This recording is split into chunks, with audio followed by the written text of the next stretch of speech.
What is up, fellas? Am I not actually in the room? What is up, fellas? There we go. TheGOOB here for a new episode of Rewriting History with TheGOOB. Let me read what Eric's been saying in chat here. See what he's talking about real quick. Let me try and get my screen set up a little bit. Sorry, this is a mess. There we go. And full screen. And then back to the chat. Okay. So, Eric Watson, Gregorian calendar rewrite, Mudflood, Tartaria was never near America's World's Fair, showcased the best and brightest before company intervention. At what point does the rewriting of time begin? Wonder if you've ever heard of the barrage order. Not really. It's not really. It seems vaguely familiar, but not too much is coming to mind. I believe we need an understanding of now. Absolutely. That is what I try and dedicate about half of my channel to.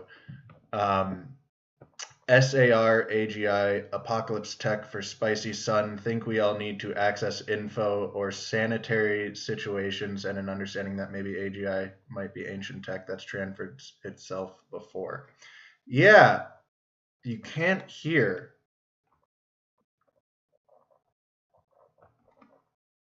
Can you hear me now?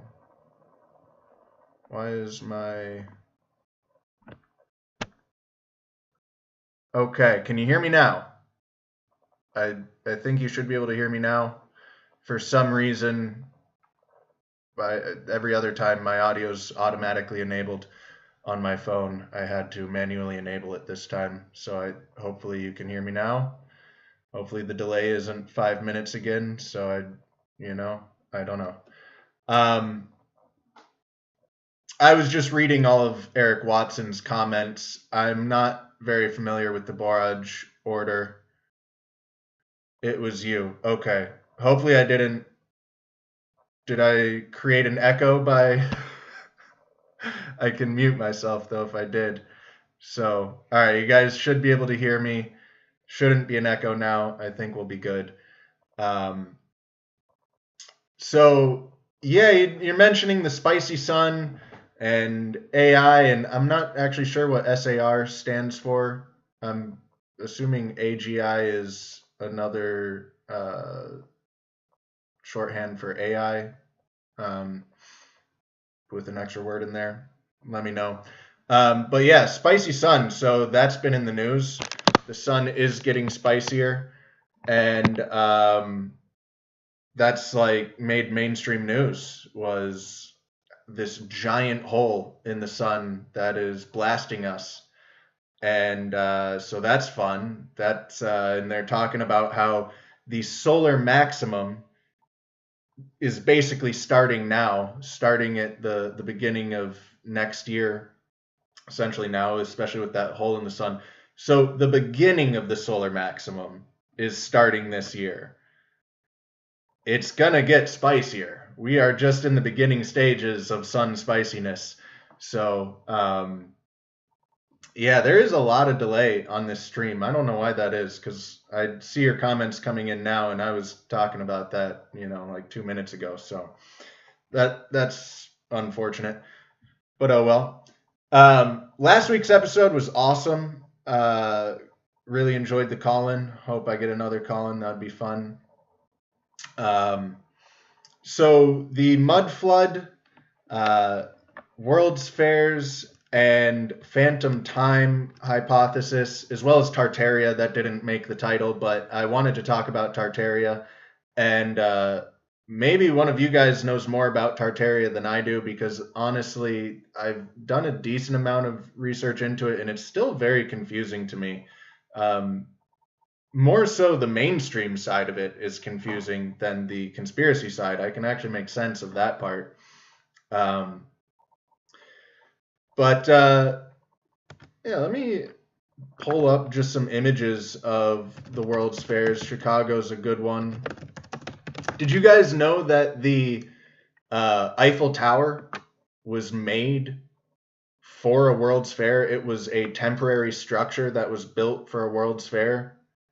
It was meant to be temporary, and by temporary I mean 20 years, so not exactly like these other temporary buildings.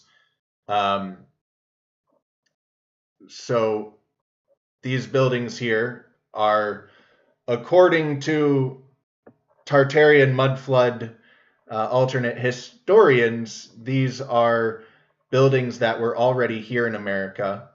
This is in the 1800s, the Chicago's World Fair. And these buildings were built by the same empire that built the buildings in Rome and a lot of the magnificent structures you see or used to see across the world, because so much of it has been destroyed. Mainstream history claims that these buildings are made out of wood and essentially stucco.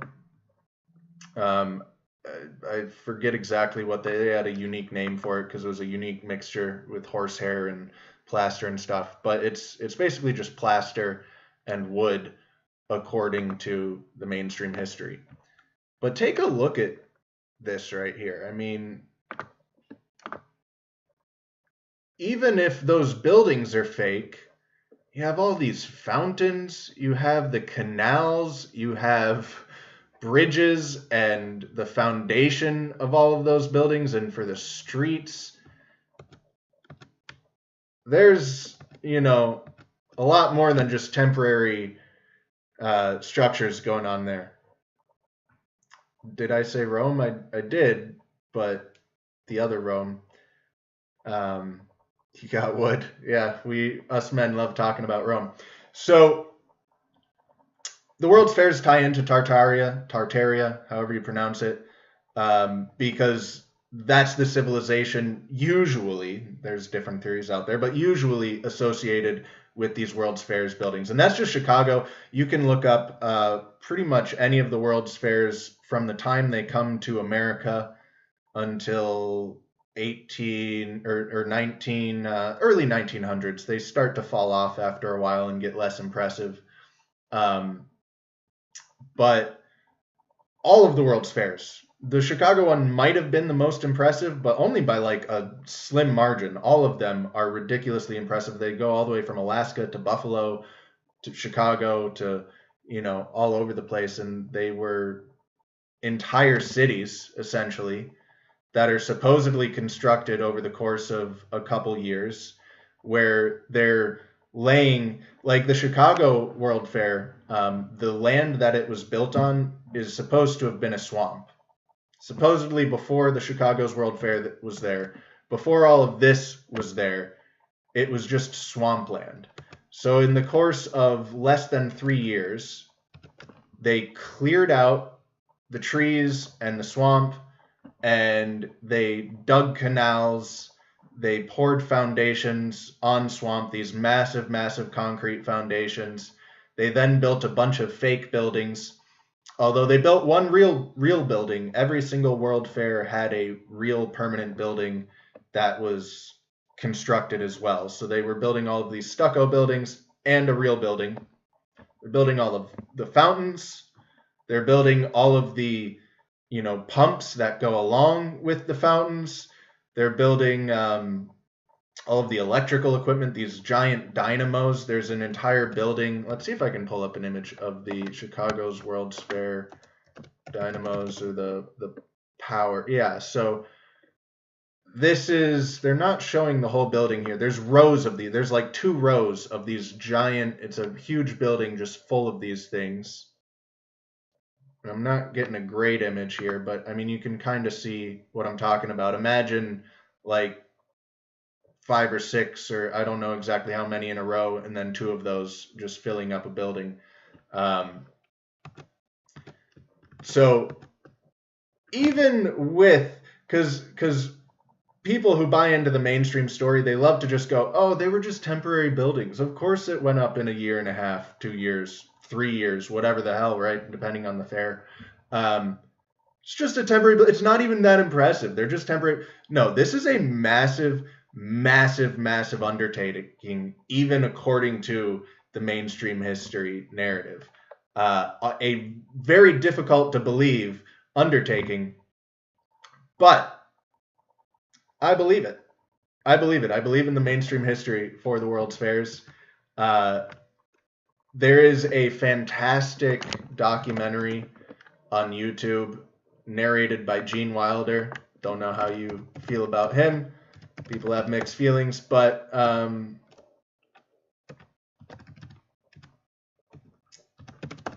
let's see if I can pull this up.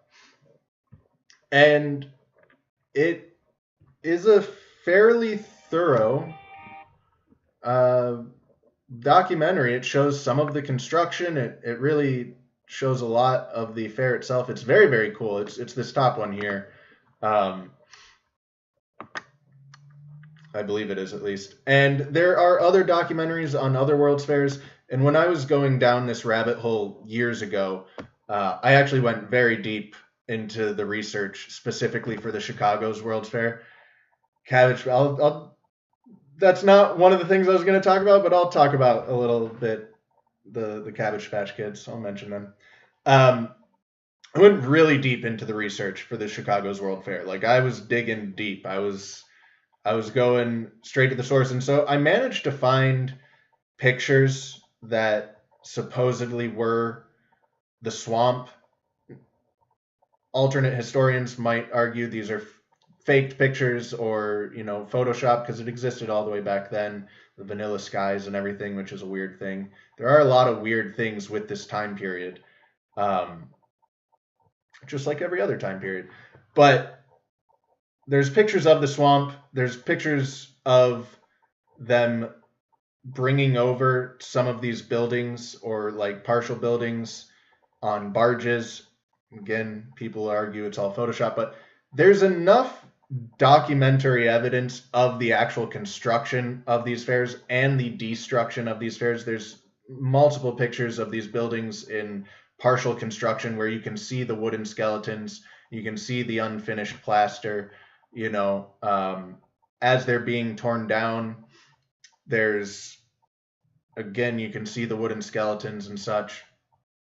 There's also some conflicting images. I've seen images of what supposedly World's Fairs being torn down, and some of the statues, at the very least, were solid. Maybe they were just solid plaster or something like that, but they were, solid. So, I do believe the mainstream narrative. Why is the mainstream narrative so hard to believe then? And that's because of what Eric Watson was saying earlier. Was what was Eric Watson? What were his words earlier? Where's my mouse, man? There we go. Eric Watson. I don't know where his comment went, but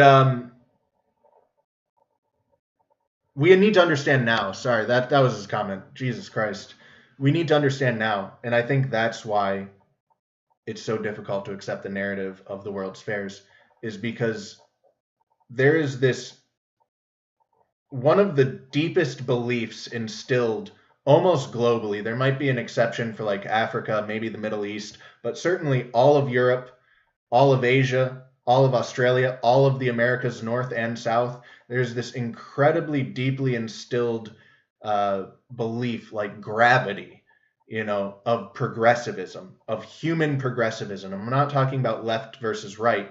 I'm talking about the idea of progress, in this linear progress of mankind, in that we are the best we've ever been. Our technology is the best we've ever been. Our societies are the best they've ever been. Everyone before us was dumber and more primitive. And so when we look at the World's Fairs, all of that being constructed, in I think the Chicago's World's Fair was under 3 years. And I mean, look at this. This is absolutely massive. This, again, even if these buildings are fake, the concrete foundations, the statues, the fountains, the waterways, completely terraforming that chunk of land from a swamp into this, all of it is an insane undertaking to take on in 3 years. Something that we couldn't even imagine doing today. And today we're supposed to be the best we've ever been. What's up, Michael G? I am going to finish this point if you could give me a minute, but welcome to the show, Michael. And so this idea of progressivism creates this massive cognitive dissonance where we look at things from the past and we can't accept the narrative, we can't accept the reality of the past because it conflicts so greatly with where we should be today, with this idea of progressivism. We know in our hearts that we are the best we can be. It's just like if you were walking through the woods and you just saw a rock levitating in the middle of the woods, you would almost certainly try and think of some other explanation other than gravity doesn't exist. You would be like, someone's pulling a prank on me, there's some strings somewhere, maybe there's some magnets, like something else is going on, some other kind of tech, whatever. You'll find almost any excuse other than to question gravity itself because it's such a baked into your entire life experience. And so is this idea of progressivism.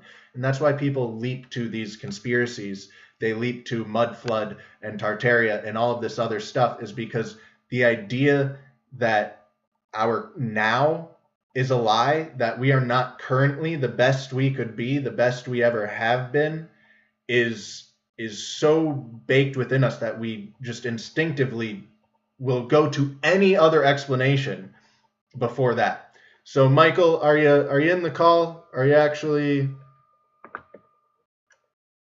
here? I see you don't. Oh, I need to join the audio for this, right? Join with computer audio and. Whew.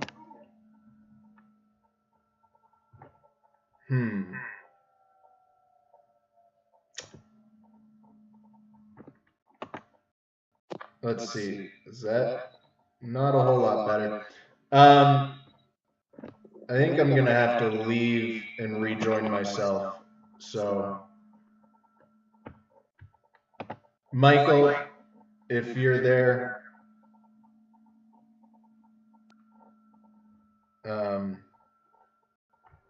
you should be able to talk.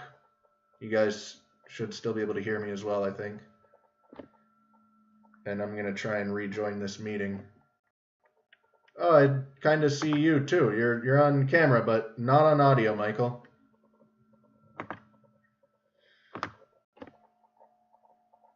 Technical difficulties. You were blurry, so if you don't want to be seen, don't worry. No one actually saw you, but you were. There you go. I'm not that smart sometimes, buddy. Can you hear me? Yeah, it's taken. I'm struggling to figure it out too, so I'm right there with you. I can hear you. It's this. It has like several freaking screens on it, and you gotta scroll over. Anyway, how you doing today, buddy? I'm doing great, and I think I'm now back in the meeting. So, yeah, what you calling about? Do you have something else you want to talk about, or just the subject? No, well, when you were talking about the progressivism too, you know, like it's never accounted for, you know, like an earthquake, right? Like when an earthquake splits a sidewalk or something open, that happens all of a sudden, right? But that's never really counted in anything in mainstream history where they want you to think, you know, that everything is just this uniform process of time that goes on, right? And that nothing cataclysmic or quick could happen. Absolutely. And that's one of the... So while I overall disagree with a lot of the conclusions and like the main conclusion of Mudflood and these theories, they bring up so many good points that are not addressed and not answered and not able to be answered by the mainstream narrative, partly because of what you were just saying. There's other reasons too. But yeah, they refuse to consider those types of things except for very specific instances like Pompeii, right? But generally speaking, yes, they just outright reject that. And there's a lot of questions and points that are raised that, really leave you scratching your head because I don't think they're right. But they're also pretty clearly demonstrating that the mainstream narrative has some pretty big holes in it too. Right. The other thing with the Tartarian thing is that there are people that are Tartars that exist still to this day, right? It's in Eastern Europe somewhere, right? And so it's easy to conflate something that was real and is real with this, more grand notion, if you will, of some other kind of like, I mean, I don't know what you want to call it, mythologized kind of like. Basically, a modern Atlantis is. Right. Yeah. Right. Right. And while I'm much of a diffusionist when it comes to the way the world works and the way it did in history, where there was much more travel, we talked about this before, than they want to give credit to, that that maybe it was more of a globalized empire, or not empire, but a globalized world, even back in the Stone Age, so to speak. You know what I mean? I mean, what else did you have to do, right? Like you had to get everything you needed from the environment. If you had to walk 4 states worth of distance, that's what you would do. No big deal. You know what I mean? So like to think that people haven't been in contact forever is kind of arrogant, and to think that, like you were saying, that we're at the pinnacle of where we are now, we can't picture it.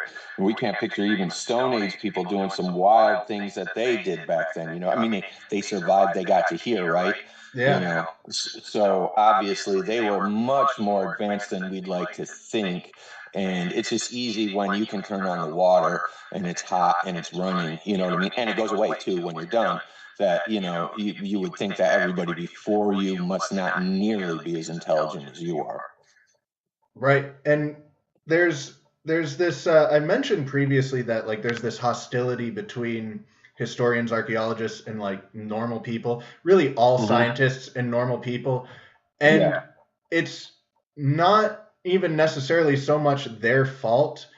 It's because like the separation between the actual history, the actual work that's going on in archaeology and stuff, and what's being presented to lay people is a massive gap. I mentioned that silly cartoon, right? That's always, it's about the ancient Greeks, and it's always mentioning the technology that they didn't have, the inventions that they didn't have, which in reality they did.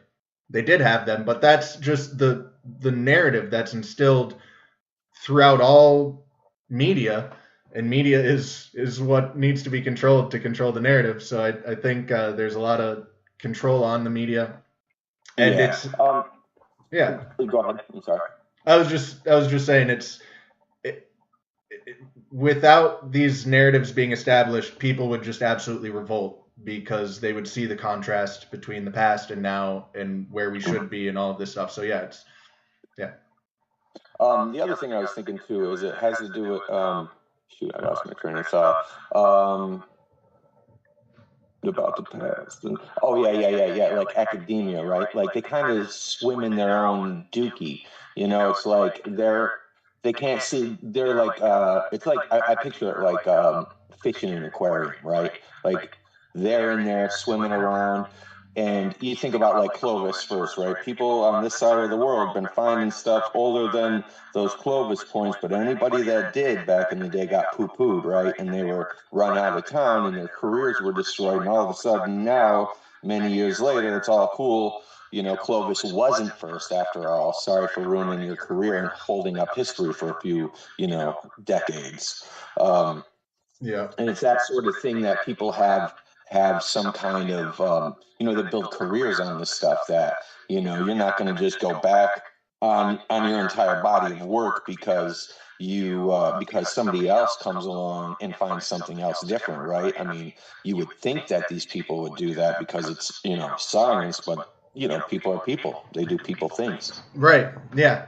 No, it's yeah, I've talked about science and how it operates a good deal on this channel, and I really do recommend that How Science Became Unscientific video from Formscapes.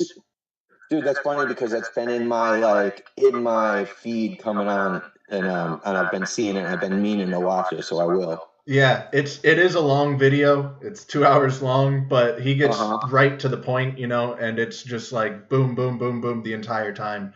It was a fantastic video. Nice. I'll check that out. Yeah. So, cool. All right, I'll talk to you later, man. Good call, man. Thanks for calling in. Yeah, thanks. Take it easy. Bye. Yeah. So tying in the missing time hypothesis with this, I'll just leave them there, I guess. Tying in the missing time hypothesis with this, like how does it relate kind of deal. And it's what I was talking about a little bit earlier, how these theories, these people coming up with these theories, they bring up a lot of good points that just simply are not answered by the mainstream or are in direct conflict with the mainstream, but they appear to be very valid points that are being raised. And if you go on YouTube and you look up the missing time hypothesis, what you're going to find is a bunch of videos talking about the dates being written I-417 or I-563, right? Whatever date. And they're claiming that the I is not a number 1, that the letter J didn't exist back then, and they were really writing the year of our Lord Jesus 473 or whatever date, right? And so the missing 1,000 years, it starts at like 300 something AD, like 379 or something like that, and then they just go straight into 1370 or 1380, right? Because they started writing the year of our Lord Isis or Jesus. That's all you'll really find on YouTube is people talking about coins and maps and stuff like that for the missing time hypothesis. It's the weakest argument that there is for the missing time hypothesis. And you're going to struggle to find any other arguments on YouTube if you look it up.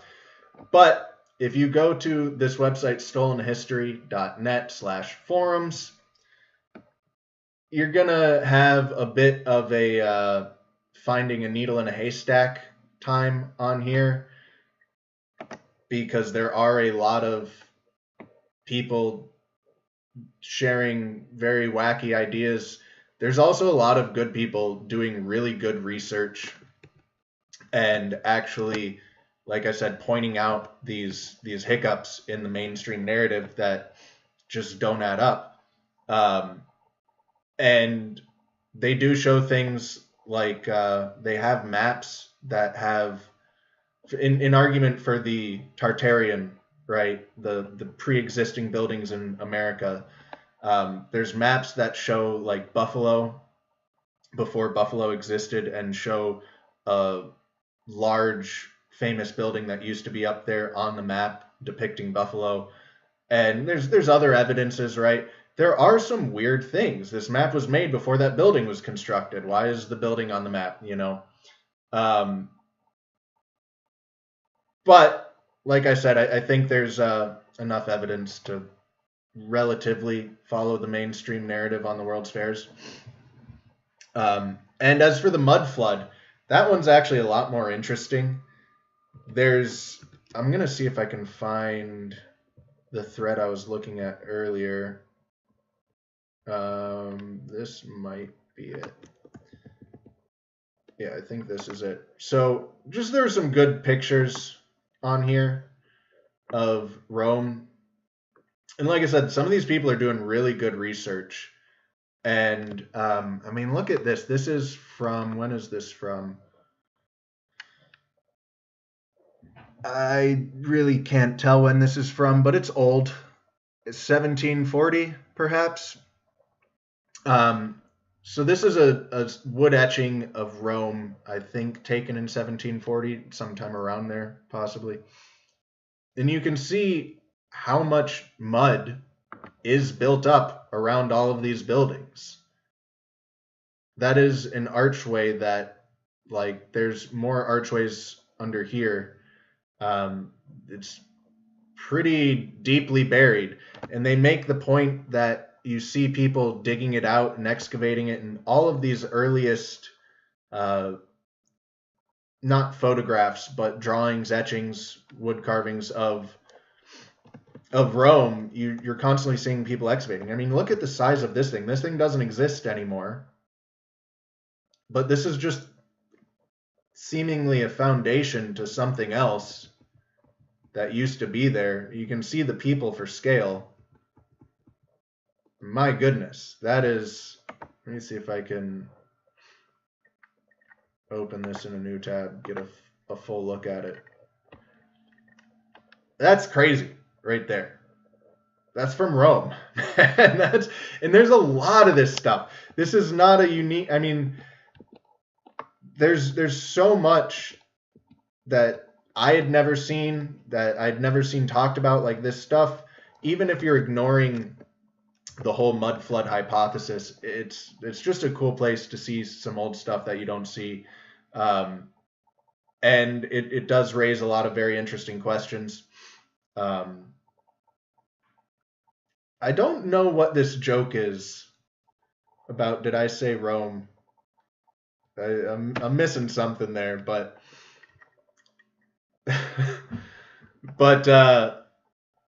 yeah, checking out, because like I said, the internet is getting more and more censored. It's harder and harder to find stuff. You go on YouTube, and all you're going to find about the missing time hypothesis is people talking about the letter I not being a 1, and that's their strongest evidence for it. Really, really lame. There's actually some really compelling evidence for missing time, and it seems very likely that time was inserted into our calendar. How much, when, I don't know, but there's some... One of the arguments against the medieval times having time inserted is that you can cross-reference events with China. The thing about that is that China has fishiness going on in their timeline during the same time periods. They have, I don't remember the names of the cultures, but there's these two civilizations that are dated like 500 years apart, but they're found both physically pretty much next to each other, as well as like stratigraphically. So in the layers of the dirt, how far down they are, right next to each other. But they're supposed to be separated by like 500 years. So cross-referencing it with China, there's a lot of argument about the history of China having inserted time as well, actually. And there is some really weird stuff. Like there's like 300 years in the Byzantine Empire where not a single building was built. Kind of strange, you know?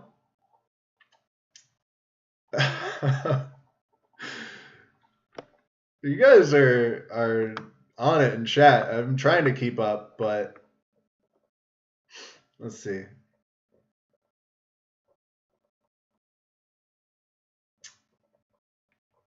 Yeah, physics has been weaponized. I talked about,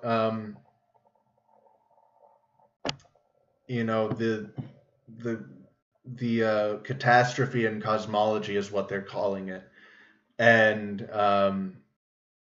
everyone was supposed to accept the Big Bang. Everyone was supposed to accept the universe was 13.5 billion years old, that it was constantly expanding, all of this stuff, and dark matter and dark energy, all of this stuff we were supposed to accept. And that's finally reaching a critical point of, okay, we've been inserting made up bullshit into this model and this formula to make it work for 60 years now. And we're just getting further and further and further away from a model that actually works. Like, we need to finally kind of address this. And that's what's happening. But, these facts, these things, one of the most important things to understand about history is just how flimsy it is. It's not even necessarily that it's outright made up or that it's, outright being hidden from us. That probably, I guarantee that is happening, but that's probably not the case most of the time. Most of the time, it's just that we have a very, very flimsy understanding of history. We have one little piece of evidence that we latch onto and we build a whole story around it, and that's how our history is created. Even going back more than 300 years ago, things get very, very foggy very, very quickly. We know far, far, far less than is presented to us. Like, it's presented to us like we know with absolute certainty what our history is. Just like it was presented to us that we know for absolute certainty that the Big Bang and 13.5 billion years old and all of that stuff I just mentioned, right? So it's just extremely flimsy, our history.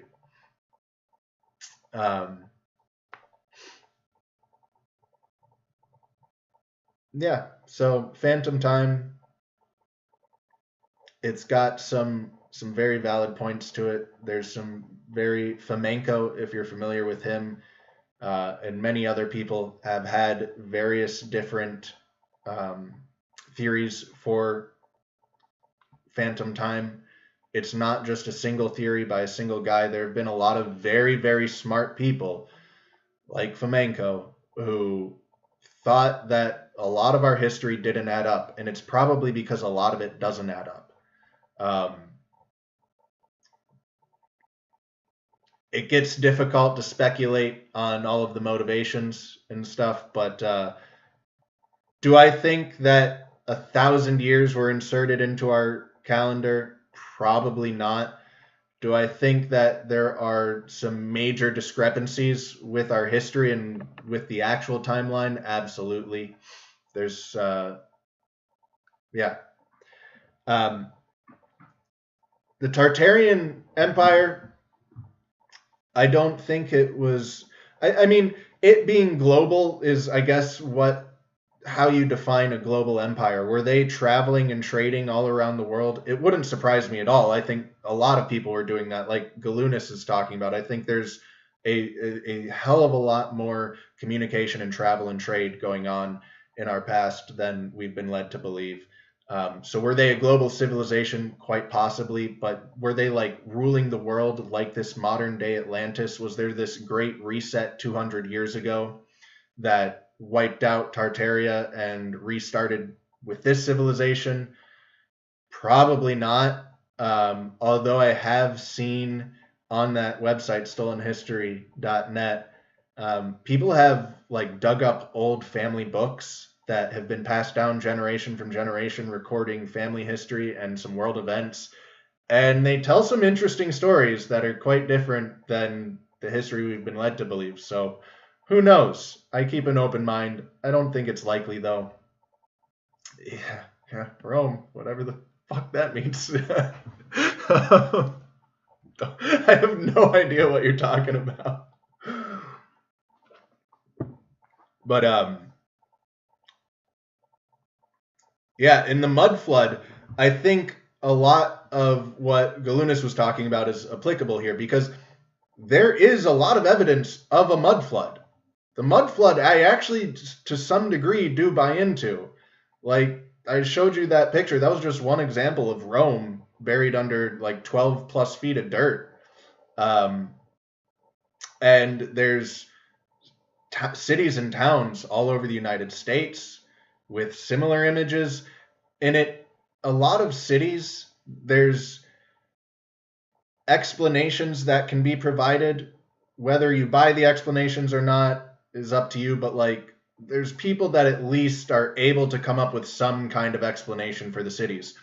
It gets a lot harder to explain when you're looking at a town that was established as like a gold mining town, and that gold mining town that had no reason to exist before it became a gold mining town is then later discovered to have been built on top of an already existing town that was apparently old enough to sink completely underneath the dirt or in some other way become buried. And no one has records of this older town. No one knows anything about it. It's just like, yeah, I go into my basement and there's a whole nother house under there. There are some really, really very interesting examples, and much harder to explain examples than, Seattle being built on top of old Seattle, or the old pictures of there it is, just being slow. Okay. Or old pictures of you know, Chicago having this, the explanation is like the streets are being regraded, you know, which is why there's buildings that are a story and a half underground. I don't even know if I buy that, but that's, you know, the explanation. Let me do this, and I'll drop a new link in chat if anyone wants to call in. But I think I'm gonna wrap this up pretty soon here.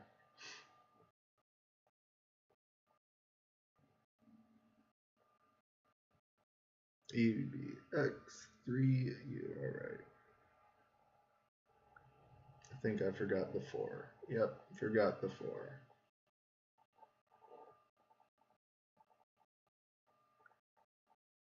There we go.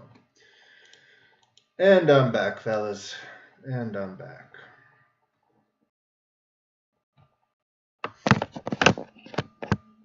So yeah, if you are really into this kind of stuff and you want to do some deep research, like I said, it's kind of like looking for a needle in a haystack. One of the things that makes it a little bit, I'm just clicking a random thread, seeing if there's interesting images in here. But one of the things that might make it a little bit easier for you to sift through is looking for the Stolen History Archive. That means someone at least deemed it worthy enough to archive.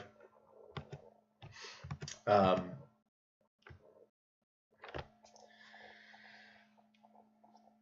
yeah, I see all 3, Tartaria, Mudflood, the World's Fairs conspiracies, which are tie into Tartaria and Mudflood, and the Phantom Time hypothesis, all is kind of linked conspiratorially. I kind of link. The Phantom Time is a bit of a standalone, but the other ones certainly are all linked together.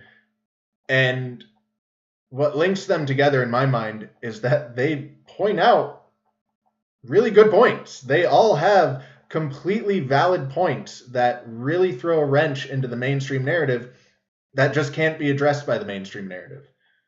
I think a lot of their points also fall apart under further scrutiny. Like I said, I went really, really deep specifically into the Chicago World Fair. I went really deep into the research in that, to a point where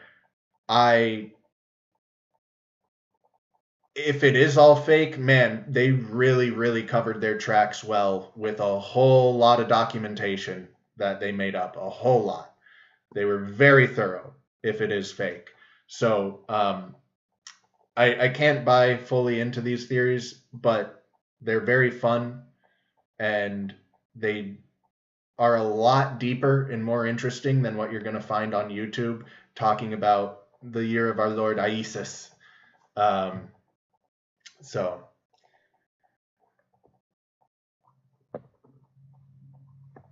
I feel like you guys aren't talking to me. I think you're just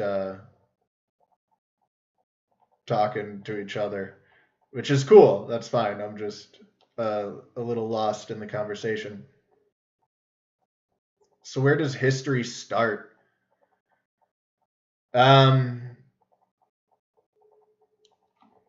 Well, it seems to be starting about 12,000 years ago now with Göbekli Tepe. I mean, history started with the Sumerians a decade ago, pretty much. That was 6,000 years ago.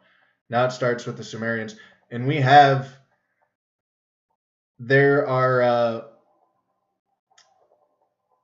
there's some people trying to they're not trying to form a language. They're trying to identify a language, essentially a written language from cave paintings. If you look at cave paintings all around the world, you find a lot of common symbols, and these symbols are pretty complex. They're, you know, you wouldn't expect to see such repetition so consistently across the entire world without some type, like, you know, again, everyone comes up with a pyramid, right? If you see a cross or a circle or something, you might expect different cultures to come up with all of that. But like some of these are really specific. It's like a real specific shape with specific dots around it, and like you see this all over. So, people are trying to push the date for starting history back further and further. I mean, if there was some type of written language, even if it was a proto language, many, many thousands of years ago, that would certainly change things. There's the Denisovan cave, where they have jewelry that's supposedly 200 or 300,000 years old. So, and I want to do an episode on OOP arts. Maybe that'll be next week, because there's, screws found in stones that are 50 million years old. So when does history start? I don't know, but it does keep getting older and older, like Graham Hancock says. Um,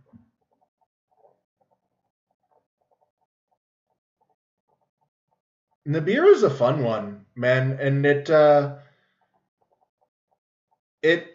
isn't even the craziest theory, especially because some of the things that are claimed in it have since kind of been validated by the science.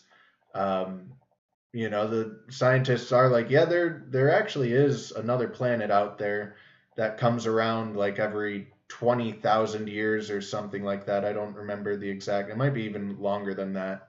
Um, but its orbit is so massive that we've found gravitational evidence of it, but haven't actually been able to see it itself because it's just so far out there. And that is what was claimed by the people of the Nibiru conspiracy. And then science is going, yeah, we found this evidence of this thing exactly as described. So,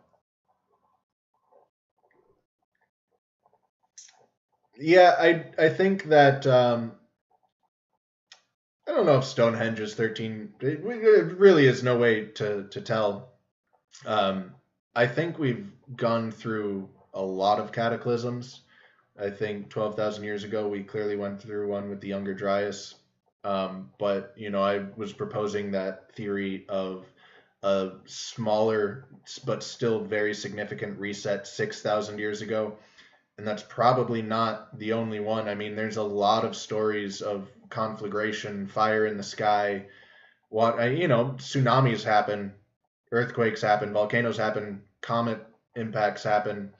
Um, so yeah, there was a video I saw very recently. I might try and add it to the description after the show, of a guy talking about all of the underground cities just in Turkey. There's over 200 underground cities in Turkey alone. And then you find this all over the world. It's like it's very strange how much effort people in the ancient past put into living underground. Seems like they knew that the earth and the sun and whatever likes to get spicy pretty often, and they knew that, the effort was worth it. So even some of these ideas of like the mud flood, that there's some type of reset like 200 years ago. I don't know, there could have been some type of cataclysm that obviously wasn't enough to destroy everything, but could have seriously upset things. It's a bit hard to believe because that is so recent, but yeah, I think the Earth is far more volatile than they want us to think it is. I think we've been really lucky the past couple of hundred years that we have gone through without any, major incidents, and that's probably not going to be true for too much longer with how spicy the sun's getting. So, yeah. All right. Well, I don't want to spoil the chat's fun and shut down the stream, but I think that's what I'm gonna do. Um, unless you guys have anything to add or anything else questions or want me to touch on. The phantom time hypothesis, don't buy it, but it probably is true to some extent. mud flood. I don't know. I think we lack an understanding of a lot of the processes of this world, and something like a mud flood. I mean, we know that mudslides happen. We know a lot of things happen. It wouldn't surprise me at all if our understanding of, how the world works is not complete or anywhere near complete, and there's some mechanisms out there that lead to a gold town being buried before it even, I don't know, there's some weird stuff out there, right? So um and Tartaria, the thing that confuses me most about Tartaria is the mainstream cover up of it, because there does seem to be like erasure of Tartaria from our history, and it was a very real place. I don't know, that's kind of weird. I don't think it was a modern day Atlantis, but they do seem to be kind of getting erased from history. So why is that? I don't know. And yeah, those are my thoughts on the matter. So good stuff. Floods are generally muddy. So yeah, I'm signing out. Thank you guys for tuning in. I hope you guys had fun. It seems like you did in chat, which is awesome. I love it. And I'll catch you next week.